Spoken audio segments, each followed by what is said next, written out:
The cold fluorescent lights of the clinic buzzed overhead, casting everything in that particular shade of sickly blue-white that made even healthy skin look pallid.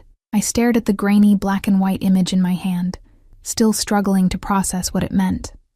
A baby. My baby. A tiny bean-shaped cluster of cells that would become a person. "You're about 8 weeks along, Ms. Reynolds," the technician had said, her voice carrying the practiced neutrality of someone who delivered life-changing news every day. "Everything looks normal so far." Normal.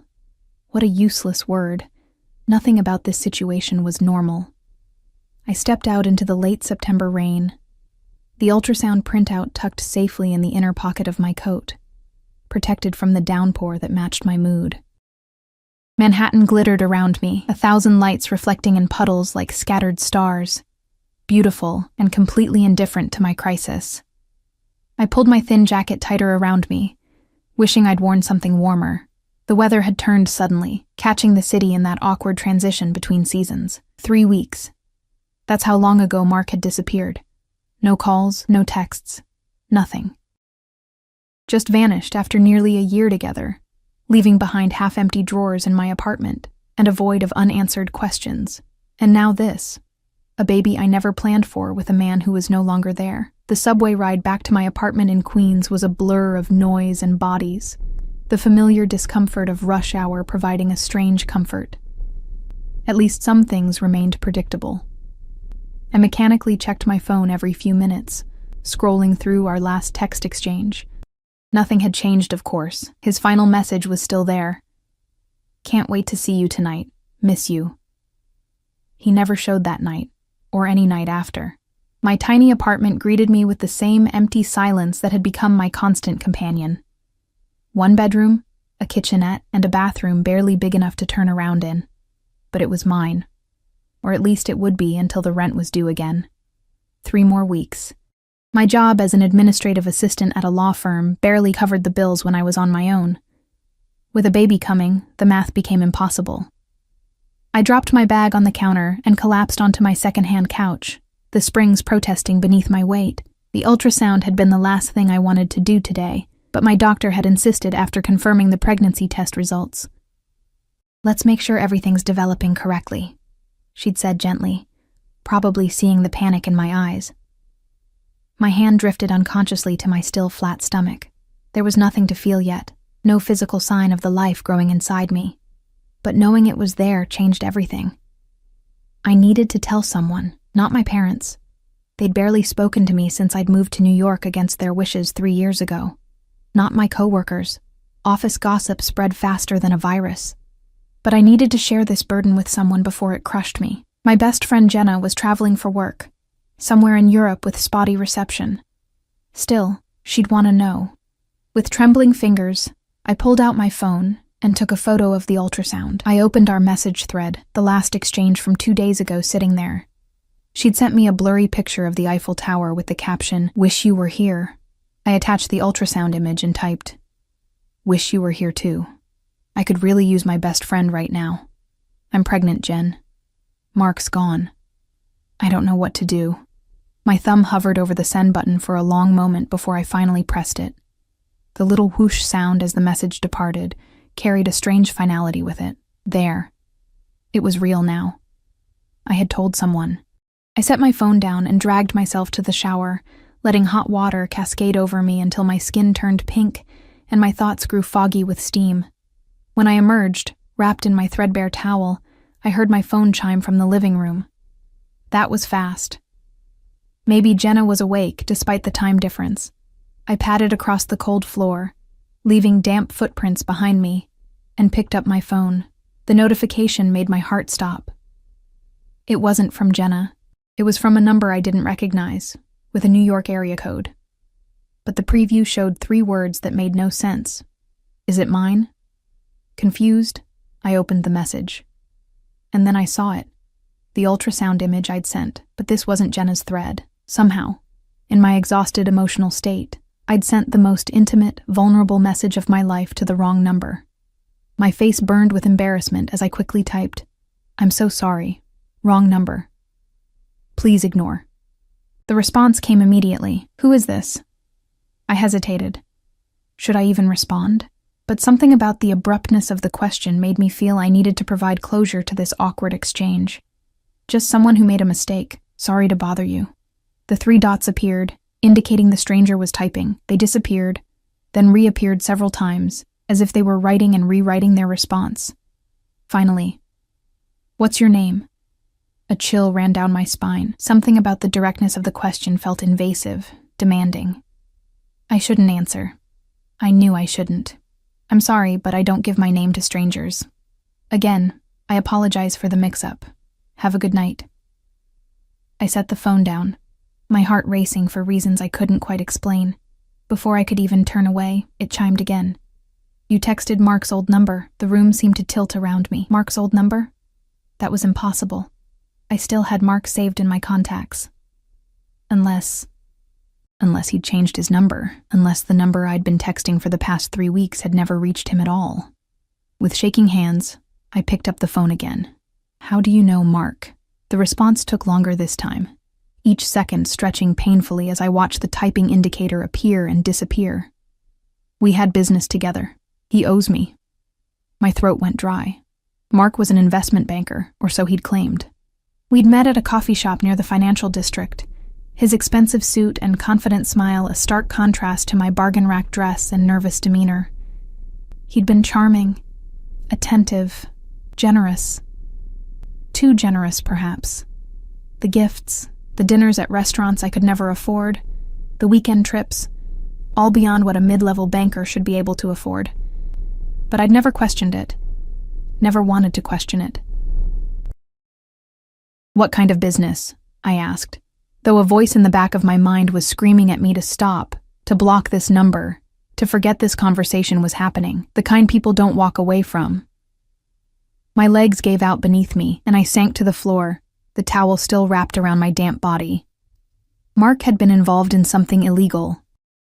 It was the only explanation that made sense of his sudden disappearance, of this cryptic exchange, of the subtle wrongness I'd sometimes sensed but pushed aside. I don't know where he is, I typed truthfully. He disappeared 3 weeks ago. I haven't heard from him since. The response was immediate. But you're carrying his child. It wasn't a question. The certainty in those words made my skin crawl. I don't know you, I wrote back, fear giving my words an edge. I'm not discussing my personal life with a stranger. Please don't contact me again. I moved to block the number, but before I could, another message appeared. You live at 1843 Astoria Boulevard, apartment 4B. You work at Hayes & Wilson Law Firm on 52nd Street. You leave your apartment at 7:15 every morning and stop at the corner cafe for a large vanilla latte. You've been alone since Mark left. You're scared, broke, and have no idea what you're going to do about that baby. Ice flooded my veins. They'd been watching me. For how long? Days? Weeks? As if reading my thoughts, the next message came. I know everything about you, Eliza Reynolds. And now I know about the baby too. My name. They knew my name. I should call the police. That was the rational response to being stalked, to receiving threatening messages. But something told me that whoever this was, they operated beyond the reach of ordinary law enforcement. What do you want from me? I managed to type, my fingers numb with fear. The answer came swiftly. Information. Mark stole something that belongs to me before he ran. $2 million and a flash drive with sensitive data.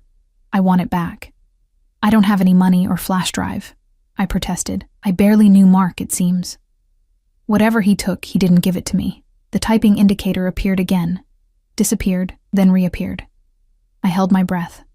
Maybe you don't know you have it. Maybe he hid it. Either way, we need to talk, in person. Terror seized me. Meet this person? This criminal who'd been stalking me? Who might be responsible for Mark's disappearance? I wasn't that stupid. No, I typed back firmly. I'm not meeting you. If you contact me again, I'll go to the police. I waited for the threatening response, for escalation. Instead, there was silence. 1 minute stretched into 5. Maybe they'd given up. Maybe my bluff had worked. I finally gathered the strength to stand, to move to my bedroom and put on pajamas, my mind racing with what to do next. I needed to call Jenna, to tell her what had happened. I needed to think about moving, changing my job, disappearing like Mark had. The sudden pounding at my door made me scream. "Ms. Reynolds?" A deep voice called through the thin wood. "We need you to come with us." I backed away from the door, looking frantically for a weapon, my phone, anything. "I've called the police," I lied, my voice breaking. "They're on their way." A laugh from the other side. "No, you haven't. Now please, open the door before we open it for you." "Who are you?" I demanded, grabbing a kitchen knife even as I recognized the futility of the gesture. "Mr. Castellano sent us to bring you to him. He's very interested in meeting the mother of his business partner's child, Castellano." The name meant nothing to me, but the authoritative way it was delivered told me it should. Whoever this man was, he clearly commanded respect. Or fear. "I'm not going anywhere with you," I insisted, though my voice trembled. "Ms. Reynolds." The voice became softer, almost gentle. "You can come willingly and be treated as a guest, or we can force the issue and treat you as a problem to be solved. Mr. Castellano prefers the former, but he's prepared for the latter." My options were disappearing by the second. I could feel the walls closing in, my carefully constructed life crumbling around me. Whatever Mark had been involved in, I was now caught in it too, along with my unborn child. "I need to get dressed," I said finally, defeat washing over me. "You have 3 minutes," came the reply. I moved on autopilot, pulling on jeans, a sweater, and boots. I grabbed my phone and keys, though I suspected neither would be much use to me where I was going. As I approached the door, my hand rested briefly on my stomach. "I'll protect you," I whispered to the tiny life inside me. A promise I had no idea how to keep. I opened the door to find 2 men in black suits, their broad shoulders filling my narrow hallway. Their faces were expressionless, professionally blank, but their eyes assessed me with cold efficiency. "Ms. Reynolds," the taller one nodded. "Mr. Castellano is waiting." As they escorted me downstairs and out to a black SUV with tinted windows, I caught sight of something on the roof of my building that hadn't been there before. The sleek, menacing silhouette of a helicopter, its blades slowly turning in the night air. The message on my phone suddenly made terrifying sense. "Come now!" he'd commanded. And now I was. The helicopter blades sliced through the night air with a rhythmic thump that vibrated in my chest. I sat rigidly on the leather seat, strapped in tightly between the 2 suited men who had collected me from my apartment. Neither had spoken since instructing me to put on the noise-canceling headphones that now cupped my ears, isolating me in a bubble of muffled sound and mounting dread. Through the window, I watched New York City transform beneath us. The familiar grid of streets and buildings shrank away as we rose higher, the city becoming a sprawling constellation of lights. I had never been in a helicopter before. Under different circumstances, I might have found the view breathtaking. Now, it only emphasized how quickly I was being carried away from everything familiar, everything safe. Where were they taking me? To this Castellano person, obviously. But where? And what would happen when we arrived? The questions circled in my mind like hungry wolves, each one more terrifying than the last. One of the men tapped my shoulder and pointed. Following his gesture, I saw we were approaching what appeared to be a large estate north of the city, situated on a cliff overlooking the Hudson River. A helipad glowed with perimeter lights on impeccably manicured grounds. Even from the air, the property radiated wealth and power. Old money wealth, the kind that didn't need to announce itself. The helicopter descended smoothly, the pilot expertly navigating the craft onto the illuminated circle. As the rotors began to slow, one of my escorts removed his headphones and gestured for me to do the same. "We've arrived, Ms. Reynolds," he said, his voice oddly formal. "Mr. Castellano is waiting in the main house." The other man unstrapped my harness and opened the door. The rush of cool air against my face carried the scent of pine trees and water. It was quieter here than in the city, the night filled with natural sounds instead of traffic and humanity. They led me along a stone path, lit by small ground lamps, toward a mansion that loomed against the starry sky. The architecture was classic, almost European, with ivy-climbing stone walls and large windows glowing amber from within. This wasn't just a house, it was a fortress, disguised as a home. Isolated and impenetrable, my legs felt like lead as we climbed the wide stone steps to the entrance. A massive wooden door that looked like it belonged in a medieval castle. Before we reached it, the door swung open, revealing a slender woman in her 50s, dressed in a simple black dress. Her silver-streaked hair was pulled back in a severe bun, and her eyes assessed me with clinical detachment. "Ms. Reynolds," she acknowledged with a slight accent I couldn't place. "Follow me. Mr. Castellano doesn't like to be kept waiting." The men who had escorted me remained at the door as I followed the woman into the house. The interior was even more impressive than the exterior. Soaring ceilings, marble floors, artwork that looked like it belonged in museums rather than a private residence. Yet, despite the grandeur, there was a sterility to the place, as if it were a stage set rather than a home. We passed several closed doors, our footsteps echoing in the silent hallways. I saw no other people, though I had the distinct feeling we were being watched.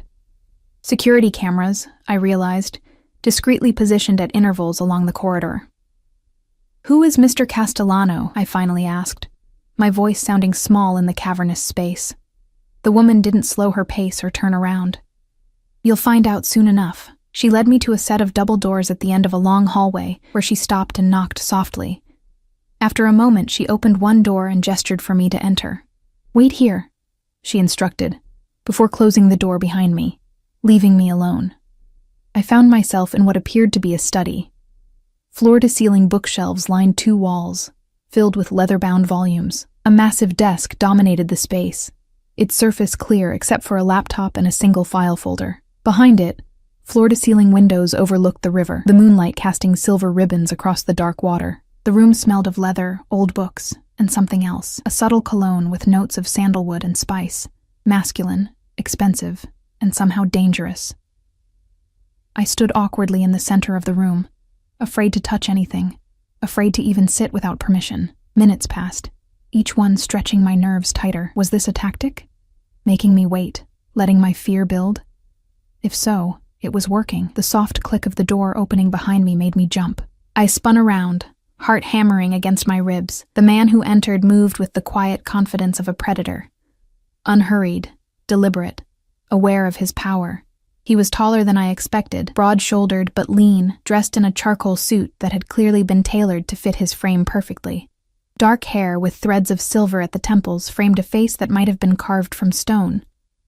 All sharp angles and planes, with deep-set eyes that studied me with unsettling intensity.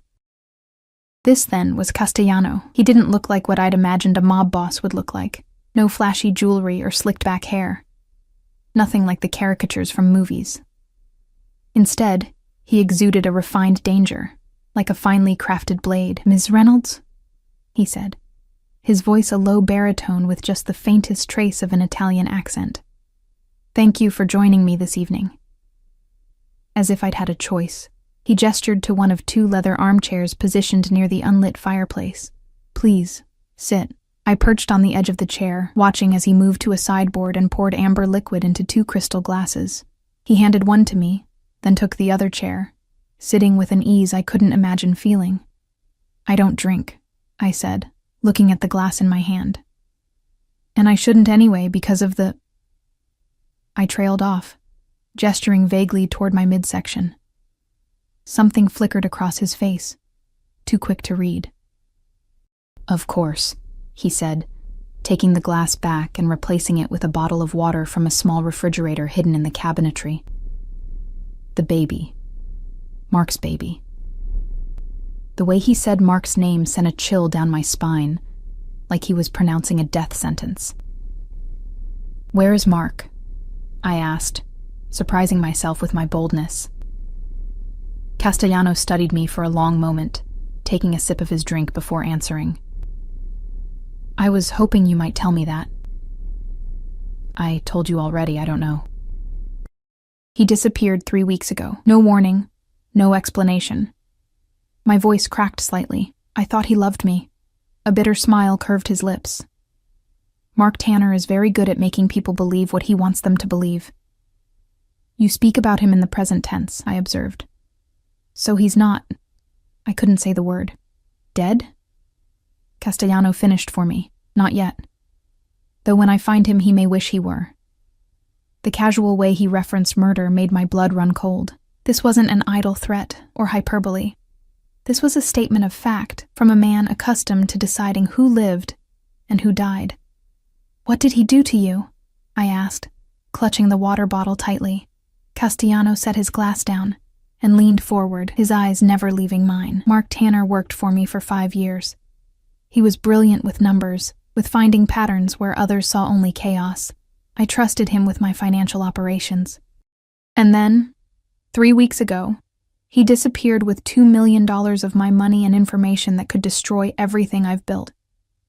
He paused, watching my reaction carefully. "The question, Ms. Reynolds, is how much you know about any of this." "Nothing," I insisted, my voice steadier than I felt. "I thought he was an investment banker. We met a year ago, started dating. He moved some things into my apartment 6 months ago, but kept his own place too. He said it was closer to work." I laughed hollowly. I guess that was just another lie. "You never questioned where his money came from? The lifestyle he maintained?" I looked down at my hands, shame washing over me. I assumed he was good at his job, that he came from money. I didn't want to look too closely. Things in my life were finally going well. "And now you're pregnant with his child," Castellano stated, his gaze dropping briefly to my stomach. I nodded, unable to speak past the lump in my throat. He stood suddenly, moving to the windows, his back to me as he looked out at the river. "Do you know why I brought you here, Eliza?" The use of my first name startled me. It sounded intimate, almost tender in his mouth. "Because you think I have what Mark stole," I answered. "But I don't. I would tell you if I did." He turned to face me, his expression unreadable. "I believe you." The words should have brought relief, but something in his tone kept me on edge. "Then why am I here? Why not just let me go?" He moved toward me with that same predatory grace, stopping just close enough that I had to tilt my head back to maintain eye contact. I could smell his cologne more clearly now, could see the faint scar that ran along his jawline. "Because Mark Tanner will come back for you," he said softly. "And when he does, I'll be waiting." Understanding dawned, horrible and clear. "You're using me as bait." "I prefer to think of it as providing you with protection, while we both wait for Mark to make his next move." "Protection?" I repeated incredulously. "You had me kidnapped from my home." His expression hardened. "If I hadn't sent my men to collect you, someone else might have. Mark didn't just steal from me, Eliza. He sold information to rivals, people who wouldn't hesitate to use you to get to him. People who wouldn't care that you're carrying his child." A chill ran through me at the implication. "You're saying there are others looking for him? For me?" He nodded once. "This way, at least I can ensure your safety and the safety of the child until the situation is resolved." "And then what?" I asked, my voice barely a whisper. "After you find Mark and get back what he stole, what happens to me then?" Something flashed in his eyes, not anger or cruelty, but something more complex. "That depends on you." Before I could ask what he meant, the door opened and the silver-haired woman entered. "Sir, Giovanni is here with the information you requested." Castellano nodded. "Show Ms. Reynolds to her room, Elena. Make sure she has everything she needs." Elena beckoned to me from the doorway. I stood on shaky legs, still clutching the water bottle like a lifeline. "Wait," I said, as Castellano turned back to his desk. "How long are you keeping me here?" He looked up, his gaze direct and unapologetic. "As long as necessary." "I have a job," I protested weakly. "A life. Both of which will be there when you return," he replied dismissively. "For now, consider yourself a guest in my home. A protected guest, but a guest nonetheless. You'll want for nothing while you're here." "Nothing except freedom," I thought bitterly. "And Eliza," he added, his voice softening almost imperceptibly. "I'm sorry about the baby. That complicates things in ways I hadn't anticipated." There was something in his expression, a flicker of genuine emotion, that caught me off guard. For a moment, he looked almost human. Then it was gone, replaced by the cold mask of authority. Elena will see to your comfort. We'll speak again in the morning. Dismissed, I followed Elena out of the study and back into the labyrinthine hallways of the mansion. She led me up a grand staircase to the second floor, then down another corridor lined with doors. "This will be your room," she said, opening one of them to reveal a suite larger than my entire apartment. A four-poster bed dominated the space, draped in luxurious linens. A sitting area with plush chairs faced a fireplace. Another door presumably led to a bathroom. "There are clothes in the closet that should fit you," Elena continued, gesturing to a walk-in closet visible through an open door. "If you need anything, use the house phone beside the bed to call me." I stepped into the room, still trying to process everything that had happened in the last few hours. "Am I a prisoner here?" Elena's expression softened slightly. "Mr. Castellano has instructed that you're to be treated as an honored guest. The grounds are available to you during daylight hours, but you cannot leave the property, for your own safety. And if I try?" Her lips thinned. "The security here is comprehensive. I wouldn't recommend testing it." With that, she left, closing the door behind her. I listened for the sound of a lock engaging, but heard nothing. Still, I knew I was trapped just as surely as if there had been bars on the windows. I moved to the bathroom, needing a moment to collect myself. It was as luxurious as the bedroom, marble and glass, with a shower large enough for 3 people and a soaking tub beside a window that overlooked the gardens. Expensive toiletries lined the counter, arranged with military precision. My reflection in the mirror above the sink shocked me. I looked pale, wild-eyed, my hair disheveled from the helicopter ride, but it was the fear in my eyes that disturbed me most. Naked, primal fear that I couldn't hide. I splashed cold water on my face, trying to regain some semblance of control. As I dried my face on a monogrammed towel, my hand drifted unconsciously to my stomach. "It's going to be okay," I whispered, not believing it for a second. "We're going to be okay." But as I returned to the bedroom and stared out the window at the moonlit grounds surrounded by high walls and what I assumed were armed guards, I knew that nothing would ever be okay again. I was caught in a dangerous game between Mark and Castellano, with my life and my baby's life hanging in the balance. And somewhere out there, Mark was either running for his life or planning his next move. Did he know I was pregnant? Did he care? Was he coming back for me, as Castellano believed? Or had he abandoned us both without a second thought? As I curled up on the edge of the massive bed, still fully dressed and trembling, I didn't know which possibility frightened me more. I woke to sunlight streaming through windows I didn't recognize, momentarily disoriented by the unfamiliar softness of the bed beneath me and the silence that surrounded me.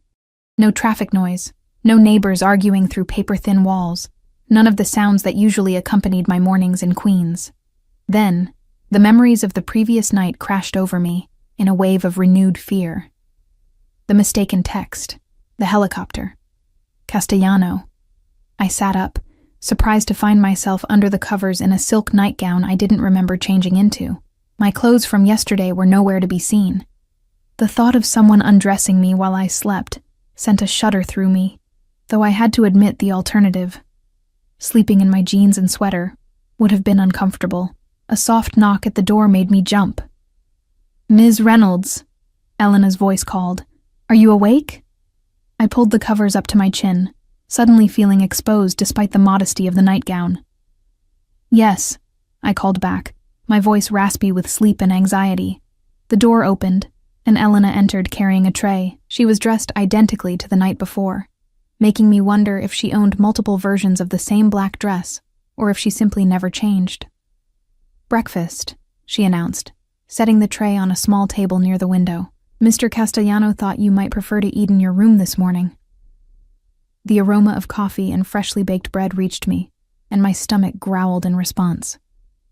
I hadn't eaten since lunch the day before, I realized. "Thank you," I said, cautiously sliding out of bed, conscious of my bare feet on the cold hardwood floor. "What time is it?" "Just after 9, Elena replied, moving to the closet. She pulled out a simple cream-colored dress and laid it across the foot of the bed. "Mr. Castellano would like to meet with you at 10 in the garden. He suggested this might be suitable." I looked at the dress, clearly expensive, with a loose flowing cut that would accommodate my still non-existent baby bump. It was exactly my size and almost exactly my style, which raised disturbing questions about how much Castellano knew about me before I'd accidentally texted him.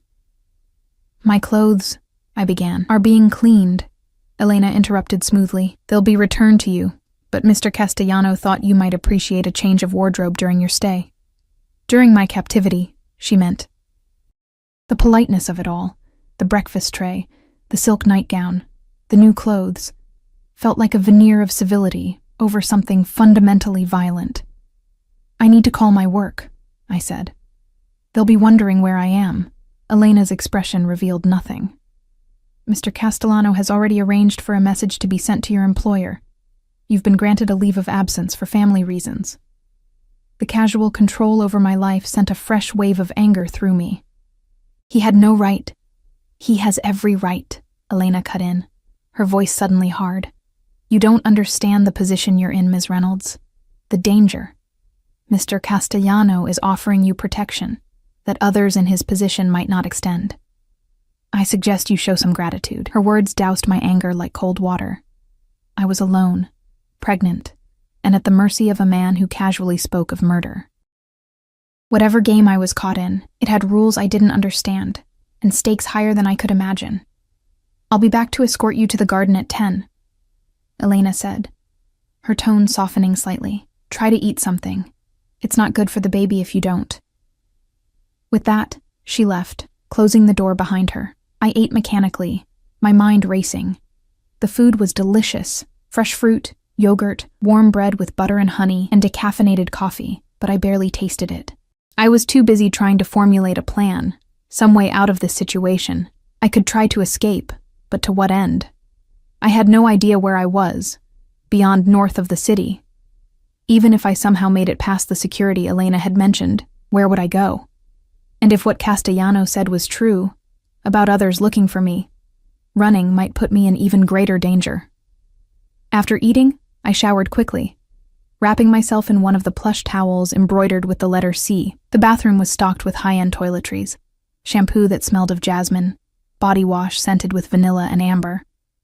In another life, I might have reveled in such luxury. Now, it felt like being prepared for sacrifice. The dress fit perfectly, falling just below my knees in soft folds.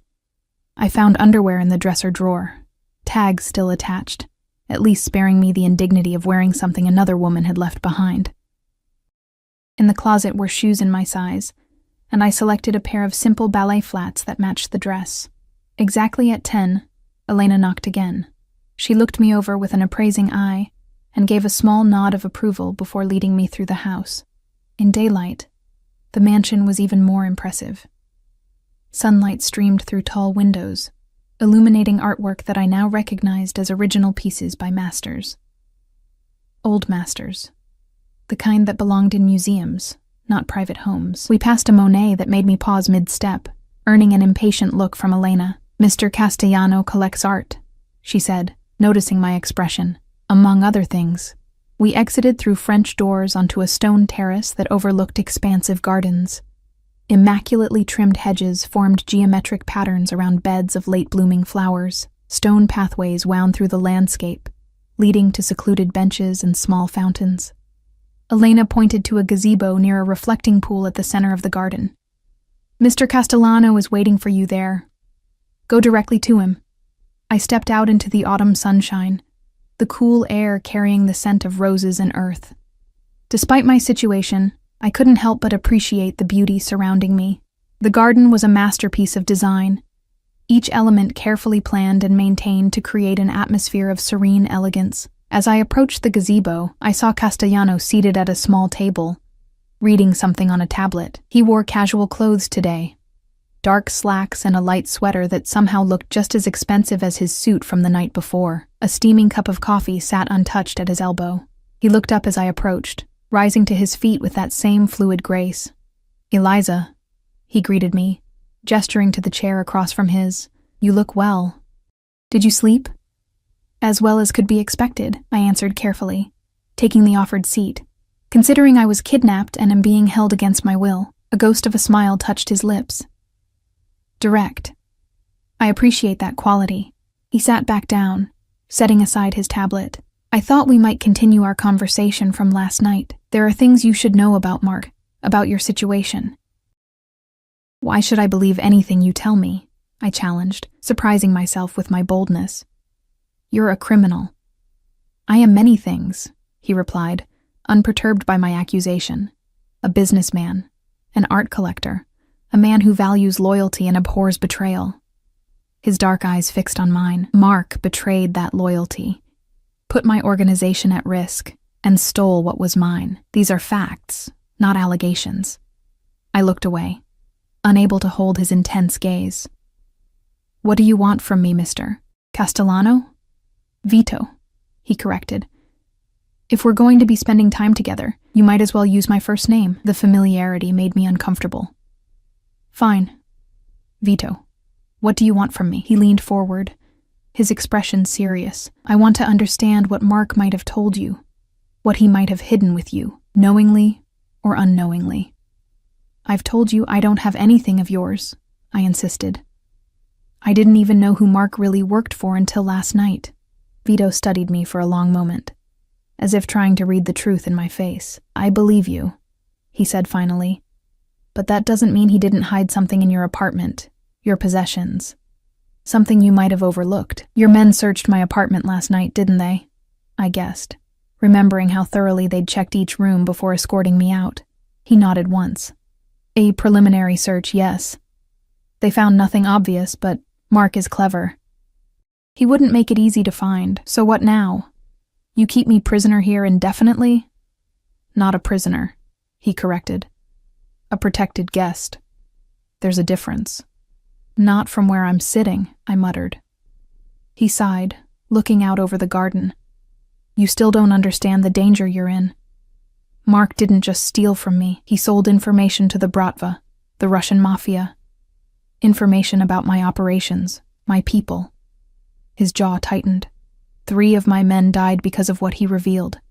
The seriousness in his voice sent a chill through me. And the Russians? They're looking for him too? For him. And for anything else he might have taken.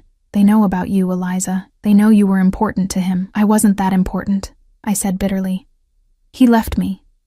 Vito's eyes returned to mine, surprisingly gentle. Perhaps he thought he was protecting you by leaving. Or perhaps he always intended to return for you once he had arranged his escape. The thought that Mark might have planned to come back for me brought a confusing mix of emotions. Hope, anger, fear. He doesn't know about the baby, I said quietly. I only found out after he disappeared. Something flickered in Vito's expression. Sympathy, perhaps, or something deeper. The baby complicates things, he admitted. But it also gives us an advantage.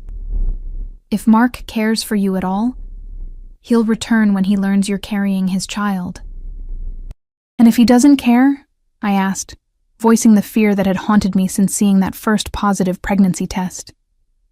Vito didn't answer immediately. When he did, his voice was softer than I'd heard it before.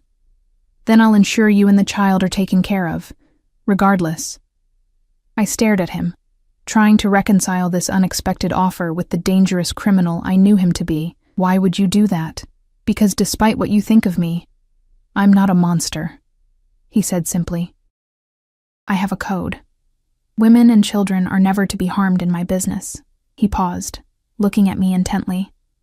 And because Mark worked for me for 5 years, in some ways he was like family. That makes his child my responsibility in a sense. The child is my responsibility, I said firmly. Mine alone. A small smile curved his lips. Fierce, good. You'll need that fierceness in the months ahead. Before I could respond, a man in a suit approached the gazebo. Unlike the guards from the night before, this one moved with the confidence of someone higher in the hierarchy. He nodded respectfully to Vito before speaking in rapid Italian, too low and fast for me to catch even if I had understood the language. Vito's expression darkened. He replied in the same language, his tone sharp. The man nodded again and retreated back toward the house. What is it? I asked, tension coiling in my stomach. Vito stood, suddenly all business again. We need to go inside. Now. Why? What's happening? He moved around the table and took my arm, guiding me to my feet with firm but gentle pressure. One of my sources has informed me that Mikhail Petrov, the head of the Bratva operation I mentioned, has learned of your whereabouts, or at least the whereabouts you had yesterday. Fear shot through me. They went to my apartment? Yes. Fortunately, you weren't there. His grip on my arm tightened slightly as he led me back toward the house at a brisk pace. This confirms what I told you. You're safer here than anywhere else right now. The gardener I hadn't noticed before suddenly straightened from where he'd been pruning roses, revealing a gun holstered at his hip. Another man I had taken for a groundskeeper spoke quietly into what I now realized was a communications device disguised as a Bluetooth earpiece. The peaceful garden transformed before my eyes into a carefully monitored security zone. How many of your people are watching us right now? I asked, scanning the grounds with new awareness. Enough, Vito replied cryptically. My home is the most secure location in the tri-state area. No one gets in or out without my knowledge and permission.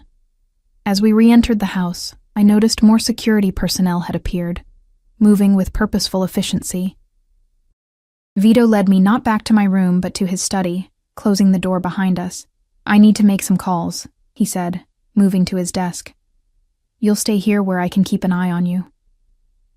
I sank into the same chair I'd occupied the night before, watching as he picked up a secure phone and began speaking rapidly in Italian. Though I couldn't understand the words, the tension in his voice and posture was clear. While he was distracted, I studied the room more carefully than I had the previous night. The bookshelves held a mix of classics, business texts, and what appeared to be rare first editions. One shelf was dedicated to family photographs.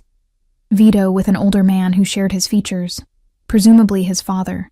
Vito at what looked like a wedding, standing beside a beautiful woman in white. Vito holding a baby, his expression softer than I'd seen it. He had a family. The realization shouldn't have surprised me, but somehow it did.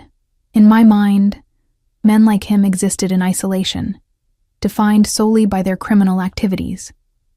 The evidence of a personal life, of connections and love, humanized him in a way that made me uncomfortable. Vito finished his call and turned to find me looking at the photographs. If he was bothered by my curiosity, he didn't show it. My sister's wedding, he said, nodding toward the photo I'd been examining. 5 years ago. The baby is her son, my nephew. You have a large family? I asked, feeling strangely awkward making small talk with the man who was effectively my captor. Once, he said, a shadow crossing his face. My parents, 2 sisters, a brother. Now just one sister remains, with her husband and son. The implication hung in the air between us. His family had been victims of the violent world he inhabited. I'm sorry, I said softly, and meant it. He acknowledged my sympathy with a slight nod. Family is everything, Eliza. It's what we fight for, what we die for if necessary. His gaze dropped briefly to my midsection. You understand that now, I think. I placed a protective hand over my stomach. Yes. A knock at the door interrupted the moment. The same man who had approached us in the garden entered after Vito called permission. Giovanni has returned with the package, sir, he reported. And there's been another development. We've intercepted a message. It appears Mark Tanner has been trying to contact Ms. Reynolds.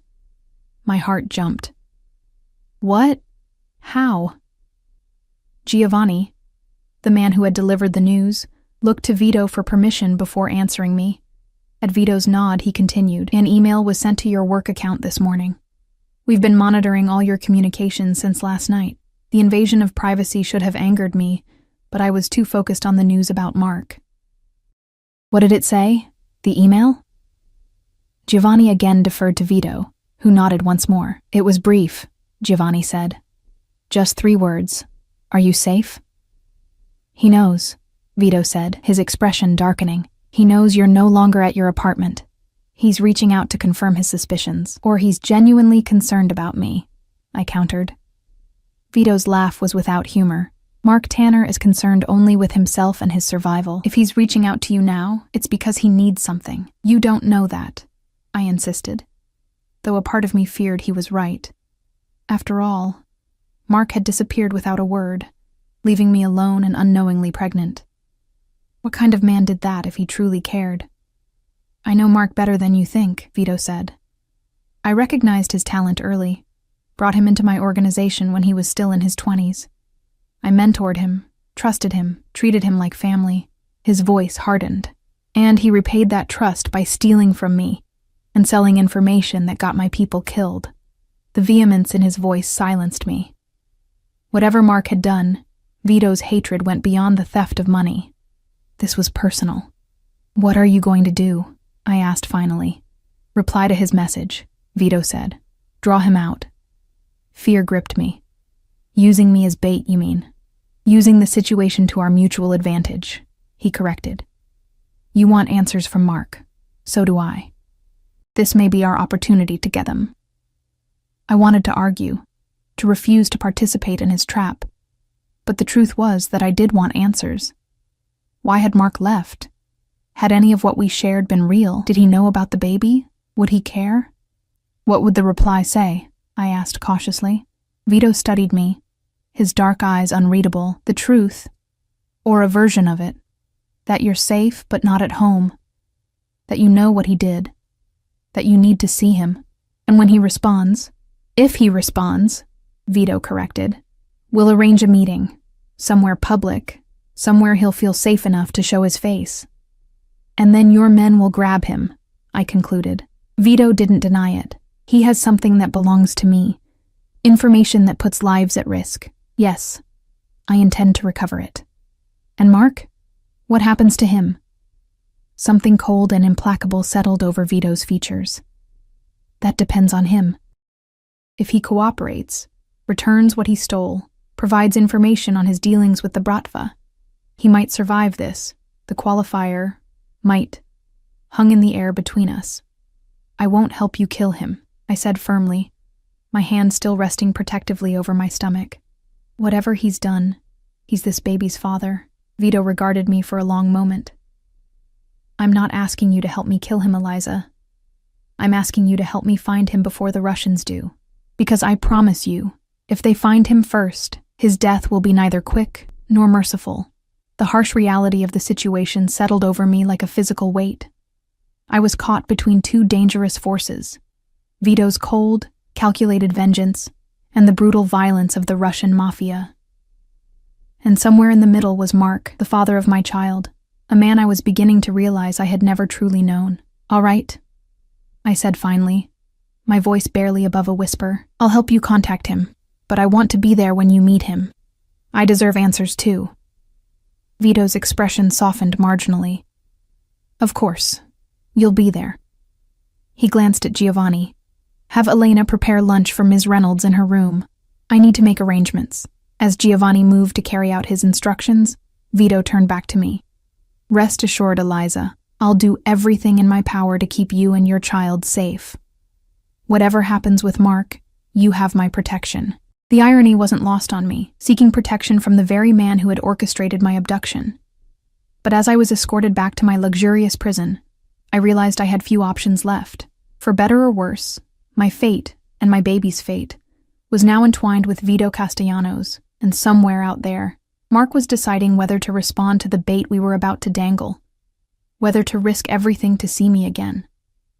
I desperately hoped he would, not just for the answers I needed, but because despite everything, a small part of me still believed that the man I had loved might still exist beneath the lies. 3 days passed in a strange limbo of luxury and confinement. My gilded cage was comfortable beyond anything I'd ever experienced. Gourmet meals, designer clothes, attentive service from Elena and the household staff. But it was a cage nonetheless. I was permitted to walk the grounds during daylight hours, always with the shadowy presence of security personnel nearby. I could read books from Vito's extensive library, watch television in a lavish media room, even swim in the indoor pool housed in a glass-enclosed pavilion overlooking the river. But I couldn't leave. Couldn't contact anyone from my former life. Couldn't escape the growing sense that my old existence was slipping away like sand through my fingers. Mark had responded to our message. A brief reply that revealed nothing beyond his continued interest. Where are you? Are you truly safe? I need to know. Vito had crafted the response with meticulous care, each word calculated to draw Mark out without revealing too much. I'm staying with friends outside the city. I know what you did, what you took. We need to talk about the baby. The mention of the baby had been my suggestion, a truth I'd insisted on including. If Mark was going to risk meeting me, he deserved to know why it mattered so much. His response had come swiftly. Baby? What baby? And then, minutes later, are you pregnant, Eliza? The raw shock in those simple words had convinced me that Mark truly hadn't known. Whether that absolved him of abandoning me or merely added another layer to his betrayal, I wasn't sure. After several more exchanges, carefully monitored and approved by Vito, Mark had agreed to meet me at a public cafe in Manhattan, neutral ground where he presumably felt safe from ambush. The meeting was set for this afternoon at 3. I stood before the mirror in my room, examining my reflection in the elegant navy blue dress Vito had provided for the occasion. It was conservative but flattering, projecting an image of poised confidence I certainly didn't feel. My hair was pulled back in a simple chignon, my makeup minimal but polished. I looked like a stranger to myself, a wealthier, more sophisticated version of Eliza Reynolds. A soft knock at the door announced Elena's arrival. "It's time," she said simply. I followed her through the now familiar corridors of the mansion to Vito's study. He was waiting there, impeccably dressed in a charcoal suit similar to the one he'd worn the night we met. The similarity wasn't lost on me.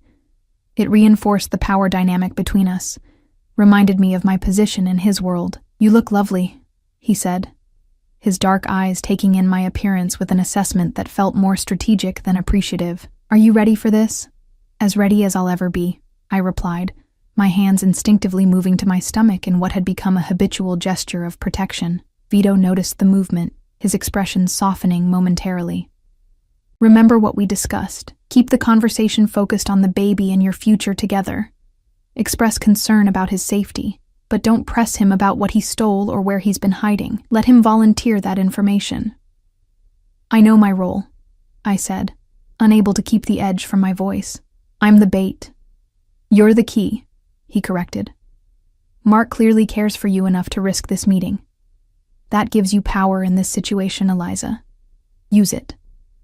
I nodded, though I felt anything but powerful. I was a pawn in a game between dangerous men, my only leverage the child growing inside me. "My men will be positioned throughout the cafe and surrounding area," Vito continued. "Giovanni will pose as our driver and remain with the car. 2 others will be seated at nearby tables. The rest will maintain a perimeter outside." "And you?" I asked. A ghost of a smile touched his lips. "I'll be closer than you think." He stepped forward, reaching into his pocket to withdraw a small velvet box. "One last detail," he said, opening it to reveal a delicate diamond pendant on a platinum chain. "This contains a tracking device and microphone. For your safety." I eyed the necklace warily. "You really think that's necessary?" "I'm not taking chances with your life, or the life of your child," he said firmly. "If something goes wrong, if Mark has planned something we haven't anticipated, this ensures we can find you." The sincerity in his voice was unsettling. Over the past 3 days, I'd observed flashes of humanity beneath Vito's dangerous exterior.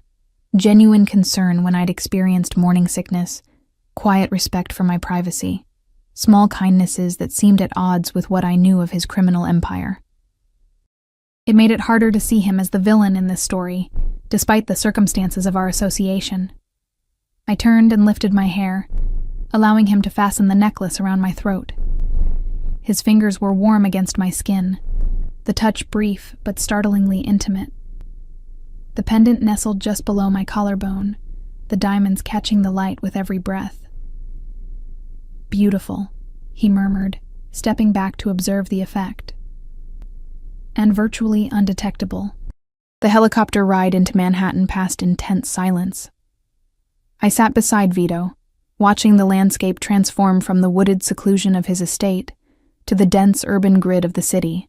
A sleek black SUV awaited us on a private helipad atop a midtown building. Giovanni held the door as Vito helped me inside, his hand at the small of my back both supportive and possessive. "Remember," Vito said as we approached the cafe, his voice low and urgent, No matter what Mark says, what he promises, he can't protect you from the Russians. Only I can do that. I nodded, though uncertainty gnawed at me. Was Vito exaggerating the threat to ensure my cooperation? Or was the danger as real and immediate as he claimed? The cafe was upscale but understated, the kind of place where privacy was respected and conversations remained hushed. Vito's men had secured a table by the window, visible from the street but not too exposed. I was to sit alone, appearing vulnerable but accessible. "I'll be watching," Vito promised, as Giovanni helped me from the car. "Every moment. If anything feels wrong, use the code word we discussed." "Honeymoon," I confirmed, my mouth dry with anxiety. Vito's hand closed briefly over mine, a gesture that might have looked affectionate to any observer, but carried the weight of warning. "Be careful, Eliza. Mark is desperate, and desperate men are dangerous." I entered the cafe alone, acutely aware of the eyes tracking my movement, both Vito's men and perhaps others with more sinister intentions. The maitre d' led me to the reserved table, where I ordered herbal tea with hands that trembled slightly despite my efforts to appear calm. 3 o'clock came and went.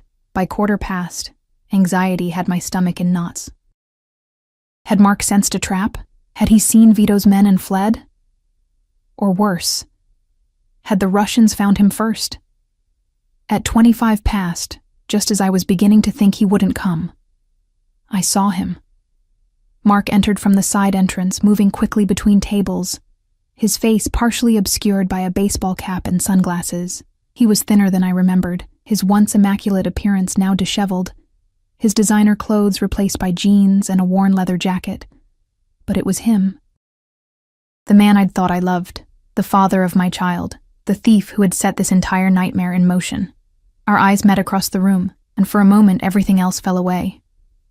There was recognition, relief, and something else in his expression. Fear, certainly, but also guilt.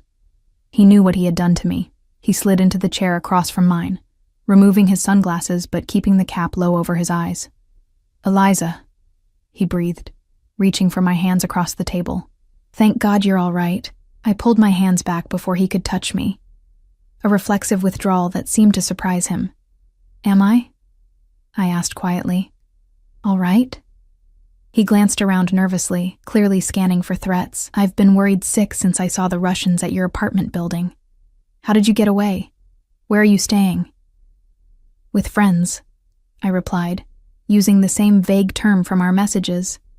"People who can protect me." His expression darkened. "What friends, Eliza? Who exactly have you been talking to?" I ignored his question, focusing instead on what mattered most to me. "I'm pregnant, Mark." His eyes widened, dropping to my stomach, though there was nothing to see beneath the draped fabric of my dress. "You're sure? It's mine?" The implication stung, though I supposed I deserved it after pulling away from his touch. "Yes, I'm sure. 8 weeks along. And yes, it's yours." He ran a hand through his hair, a gesture so familiar it made my heart ache despite everything. "Jesus, Eliza. I didn't know." "How could you?" I said, unable to keep the bitterness from my voice. "You disappeared. 3 weeks without a word. I thought something had happened to you. I thought you were dead." Guilt flashed across his face. "I'm sorry. I had to leave quickly. It wasn't safe to contact you. Because of what you stole from Castellano," I said, watching his reaction carefully. His face went rigid with shock. "How do you know that name?" I touched the diamond pendant at my throat, suddenly conscious of the microphone capturing every word. "You used his number as your business contact in my phone. I accidentally sent him the ultrasound image when I was trying to text Jenna." Mark's face drained of color. You texted Castellano? My ultrasound? I didn't know who he was," I said defensively. "I was trying to tell my best friend I was pregnant, and somehow I ended up texting your boss instead." "He's not my boss," Mark hissed, leaning forward. "He's a monster, Eliza. A killer. The things I've seen him do." He broke off, his eyes darting around the cafe again. "How much have you told him? Does he know you're meeting me?" I hesitated, uncertain how much to reveal. But the fear in Mark's eyes made the decision for me. "He knows everything, Mark. He sent me here. Mark recoiled as if I'd slapped him. You're working with him? After what he's done? What choice did I have? I demanded, my voice rising before I caught myself and lowered it again. He sent a helicopter to my apartment, Mark. Men with guns. They told me I could come willingly or be forced. What was I supposed to do? Understanding dawned in his eyes, followed by horror. He's keeping you prisoner. He calls me his protected guest, I said, the irony thick in my voice.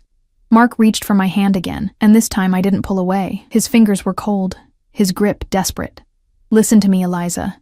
You need to get away from him. He's only using you to get to me, to get back what I took. Once he has it, you're disposable to him. You and the baby both. A chill ran through me. Was he right? Had Vito's apparent concern for my welfare been merely another manipulation? The Russians are after you too, I said, remembering Vito's warnings. They came to my apartment looking for me. Mark nodded grimly. They want what I took as well. Information about Castellano's operation, names of his contacts, details of his money laundering network. It's valuable to them. Valuable enough to kill for. Then why take it? I asked, genuinely confused. Why risk your life, our lives, for this? His expression softened. For us, Eliza. For a future together, away from all this. $2 million is enough to disappear, to start over somewhere new, somewhere safe. The picture he painted was seductive in its simplicity. A new life, a fresh start.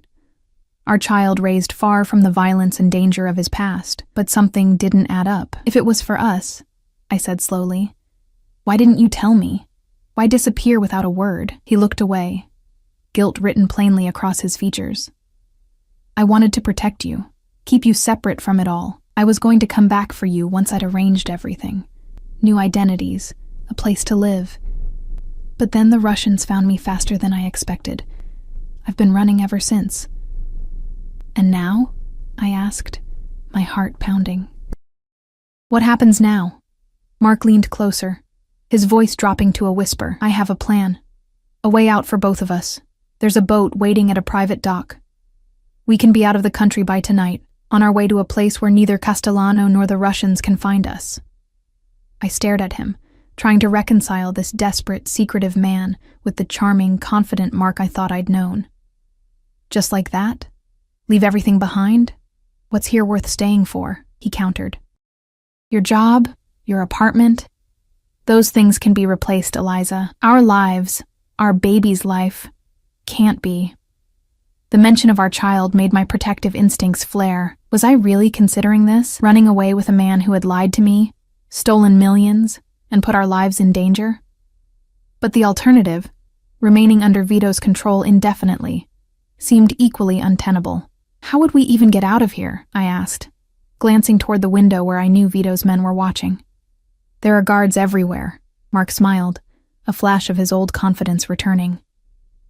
Already taken care of. There's a service exit through the kitchen. A car is waiting in the alley behind the building. By the time Castellano's men realize you're gone, we'll be halfway to the harbor. The plan was reckless, dangerous, but it offered a chance at freedom, a chance to make my own choice rather than being a pawn in this deadly game between powerful men. I touched the diamond pendant again, acutely aware that Vito was hearing every word of this exchange. The code word hovered on my lips, honeymoon, the signal that would bring his men rushing in to apprehend Mark, but I hesitated. What about the Russians? I asked. If they're watching too, they're focused on me, not you, Mark assured me. And I've been careful. Switched cars 3 times on the way here. Used back entrances. Stayed off main streets. We have a window of opportunity, but it's closing fast. He squeezed my hand urgently. We need to go now, Eliza. Right now. I looked into his eyes, searching for the man I had fallen in love with. The man I had imagined raising a child with. He was there, beneath the fear and desperation. Or perhaps that was just what I wanted to see.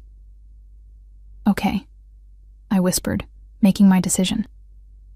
Let's go. Relief flooded his face. He stood, helping me to my feet, his arm sliding protectively around my waist. We moved casually toward the back of the cafe, as if heading to the restrooms, I could feel eyes on us, but didn't dare look back to see if Vito's men had noticed our movement. As we pushed through the swinging door into the kitchen, startling the staff, I felt a momentary pang of doubt. Was I making a terrible mistake? But there was no time to reconsider. Mark was pulling me forward, navigating between stainless steel counters and bewildered chefs, heading for the service entrance at the rear. We burst into the alley, the cold air hitting my face like a slap. A nondescript sedan idled nearby, its engine running. Mark hurried me toward it, glancing frantically over his shoulder.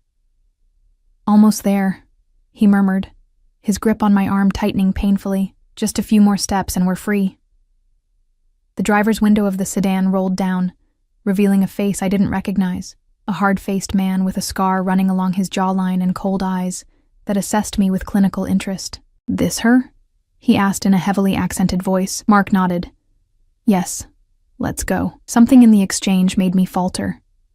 The man wasn't looking at me with the indifference of a hired driver, but with the calculated interest of someone appraising valuable merchandise. "Mark," I said slowly, pulling back slightly. "Who is this?" "Just a friend," Mark said impatiently, tugging me forward. "Come on, we don't have time for this." But it was too late. The pieces were falling into place with horrifying clarity: the Russian accent, the predatory assessment, the too convenient escape plan. "You're not running from the Russians," I whispered, horror dawning. "You're working with them." Mark's expression confirmed my suspicion before he could deny it. "It's complicated, Eliza. Castellano was going to kill me. I needed protection. The Bratva offered me a deal, the information and half the money in exchange for their help." "And me?" I asked, my voice breaking. "Was I part of the deal too?" His silence was answer enough. I pulled away from him with sudden strength, but his grip tightened, fingers digging into my arm. "Don't make this difficult," he hissed, all pretense of tenderness gone. "Get in the car." "No," I said, struggling against his hold. "Let me go, Mark." "The child is valuable to them," he said, his voice low and urgent. "Insurance that I'll continue to cooperate. They won't hurt you, Eliza. Not if you're carrying my baby." The cold calculation in his words turned my blood to ice. He was selling me, selling our unborn child, to the Russian mafia as leverage. The man I had loved, had trusted, had created a life with, was nothing but a monster in familiar skin. "Honeymoon," I said clearly, loudly, hoping against hope that the microphone in the pendant would pick up the word. Mark's face contorted with rage. "What did you say?" "Honeymoon," I repeated, fighting against his grip with renewed desperation. "It's over, Mark. It was all a lie." The Russian in the car barked something in his native language, reaching for what I knew instinctively was a weapon. Mark yanked me roughly toward the vehicle, his fingers bruising my arm. And then, chaos erupted. Black SUVs screeched into both ends of the alley, blocking any escape. Men in tactical gear poured out, weapons drawn. The Russian driver raised a gun, but a shot rang out before he could fire, the windshield of the sedan shattering as he slumped forward. Mark dragged me in front of him, using me as a shield as he backed toward the cafe's service entrance. "Stay back," he shouted. "I'll kill her." I felt something hard press against my side. A gun I hadn't known he was carrying. Terror paralyzed me, my hands instinctively moving to protect my stomach. "Let her go, Mark." The voice was calm, authoritative, cutting through the chaos like a blade. Vito emerged from the shadows of the alley, his posture relaxed, but his eyes deadly serious. He wore no tactical gear, carried no visible weapon, yet radiated more danger than any of the armed men surrounding us. "Stay back, Castellano!" Mark called, his voice edged with panic. "I'll do it! I swear to God I'll shoot her!" Vito continued his slow approach, his gaze locked on Mark. "No, you won't. Because the moment you harm her, you lose your only bargaining chip. The only thing keeping you alive right now." I could feel Mark's heart hammering against my back, his breath coming in rapid gasps. He was unraveling, his carefully constructed plan disintegrating before his eyes. "I want safe passage," he demanded. "A car, clear roads to the harbor, then you get your flash drive back." Vito stopped about 10 feet away, his expression almost pitying. "You really don't understand your position, do you, Mark? The Russians have abandoned you. Your driver is dead. My men control every exit. There is no escape. I'll kill her, Mark threatened again, the gun digging painfully into my ribs. I swear I will. No, Vito said simply. You won't. What happened next occurred so quickly I barely registered the sequence of events. A red dot appeared on Mark's temple, a sniper's laser sight. In the split second of distraction, I drove my elbow back into his solar plexus with all my strength, just as Vito had taught me during one of our self-defense lessons over the past 3 days. Mark's grip loosened just enough for me to tear free, dropping to the ground as Vito's men swarmed forward. They subdued Mark with brutal efficiency, disarming him and forcing him to his knees. He didn't resist, the fight draining out of him as quickly as it had appeared. His eyes sought mine as I was helped to my feet by one of Vito's guards, his expression a mixture of rage and desperation. Eliza, he pleaded, don't let them do this. Think of our baby. The invocation of our child, the child he had been willing to sell to the Russians, ignited a cold fury within me. You lost the right to mention my baby when you tried to use us as bargaining chips, I said, my voice steadier than I expected. Whatever happens to you now, you've earned it. Vito appeared at my side, his hand gentle on my elbow as he steered me away from the scene. Are you hurt? He asked quietly, his eyes scanning me for injuries. I shook my head, though in truth I felt broken in ways that had nothing to do with physical pain. No, I'm fine. He nodded, his expression softening slightly. You did well, Eliza, very well, playing along until you were certain of his intentions, using the code word at the perfect moment. I looked up at him, suddenly understanding. You knew he would try to escape with me. I suspected, Vito corrected. Mark was always predictable in his desperation. Using you and the baby as leverage with the Russians was exactly the kind of gambit he would attempt. He guided me toward one of the waiting SUVs, opening the door himself, rather than delegating the task to one of his men. Let's get you home. You've had enough excitement for one day. Home. The word resonated strangely. He meant his mansion, of course, my luxurious prison. Yet after the events of the afternoon, the thought of returning to its secure confines brought an unexpected sense of relief. I glanced back at Mark, still kneeling in the alley, surrounded by Vito's men. What will happen to him? Vito's expression hardened. He'll tell us where the rest of the money is, where the flash drive is hidden, names of his Russian contacts. He met my gaze directly. And then justice will be served for his betrayal. I should have felt horror at the implied death sentence. Instead, I felt a cold detachment. The man I had loved no longer existed. Perhaps had never existed at all. The stranger who had been willing to sell me and our unborn child to the Russian mafia deserved whatever fate awaited him. As the SUV pulled away from the alley, I leaned my head against the cool window, exhaustion washing over me. Vito sat beside me, close but not touching, a solid presence that had somehow transformed from captor to protector in the span of a few chaotic minutes. What happens now? I asked quietly, echoing the question I had asked Mark earlier.